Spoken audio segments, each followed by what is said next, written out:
Isang paalala. Ibig ko lamang pong ipabatid sa mga taga-subaybay at manonood ng munting channel ko, na ako po ay hindi eksperto. Ang mga kwentong mapapanood nyo sa channel ko, ay hindi nagsasaad ng tama, at eksaktong impormasyon, tungkol sa pagsasalarawan sa subject ng topic ko. Ito ay bunga lamang sa aking mga pananaliksik. Maraming salamat po.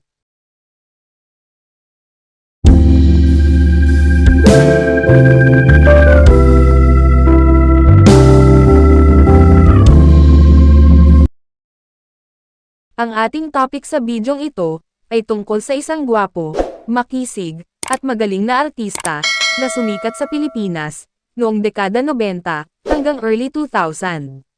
Sa sobrang kasikatan niya noong panahon na iyon, ay talaga namang tinitilian siya ng mga kababaihan, lalong-lalo na, kapag nakikita siya sa kanyang mga guestings, sa iba't ibang mga malls at mga kapiestahan, sa mga kanayunan sa bansa. Si Don Laurel, ay isang dating aktor na Pilipino, na kilala sa kanyang mga gampanin, sa mga sikat na palabas sa telebisyon at pelikula sa Pilipinas, noong dekada 90, at early 2000. Ngunit ang kanyang kwento, ay higit pa sa pagiging isang artista, kundi ito ay isang kwento ng pagbabago, at pagtupad sa isang pangarap. Noong si Don Laurel ay 12 taong gulang pa lamang, ang kanyang pamilya ay nag-migrate sa Toronto, Canada, kung saan, sa nasabing bansa na siya lumaki at nagkaisip, bago pa man niya pasukin, ang pagiging artista. Si Don Laurel ay ikinasal, sa kapwa niya ring artista, na si Miss Aurora Halili. Nagsimula ang kanyang karera sa pag-arte, sa pamamagitan ng teen drama na, Gimmick, na ipinalabas sa telebisyon noong 1996, sa ABS-CBN.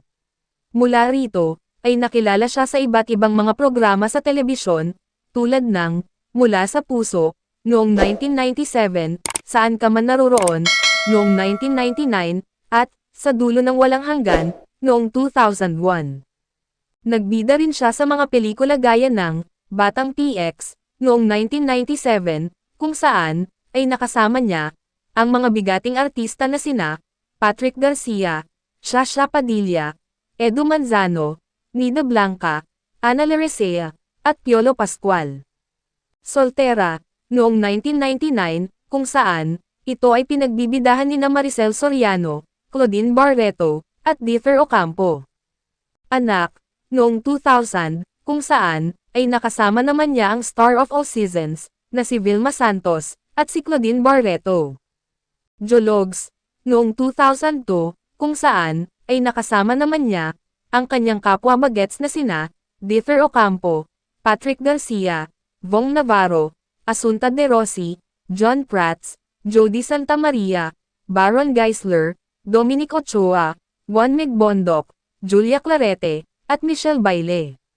Pagkatapos ng kanyang huling proyekto sa Pilipinas noong 2002, lumipat si Laurel sa Toronto, Canada, kasama ang kanyang pamilya. Doon ay tinupad niya, ang kanyang matagal ng pangarap sa buhay, na maging isang pulis. Nagtrabaho siya sa Toronto Police Service, 32 Division, sa loob ng ilang taon. Nagsimula si Don Laurel bilang pulis, kung saan, ay na-assign siya sa Primary Response Unit, ng Toronto Police Force, noong 2008.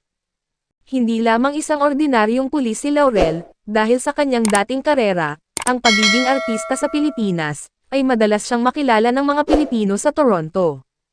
Ang kanyang karanasan bilang artista, ay nakatulong din sa kanyang trabaho, lalo na sa pakikipag-ugnayan sa mga taong nasa krisis. May isang insidente pa nga, kung saan, ay nagawa niyang pakalmahin at pasukuin, ang isang lalaking may hawak na kutsilyo, na nagwawala, o nag-aamok, dahil sa nakilala siya nito, bilang isang sikat na artista, sa Pilipinas. Hanggang sa kasalukuyan, ay patuloy pa rin si Don Laurel, sa paglilingkod bilang isang magaling na pulis, sa kanyang bayang kinagisnan at kinalakihan, sa Toronto, Canada, kung saan, ay na-assign naman siya, sa Community Safety Unit, ng Toronto Police Force. Ang kwento ni Don Laurel, ay isang inspirasyon. Mula sa pagiging isang kilalang aktor, ay nagawa niyang baguhin ang kanyang landas, at maglingkod sa komunidad, bilang isang alagad ng batas. Dito ay pinatunayan niya, na ang tagumpay, ay hindi limitado sa isang larangan lamang.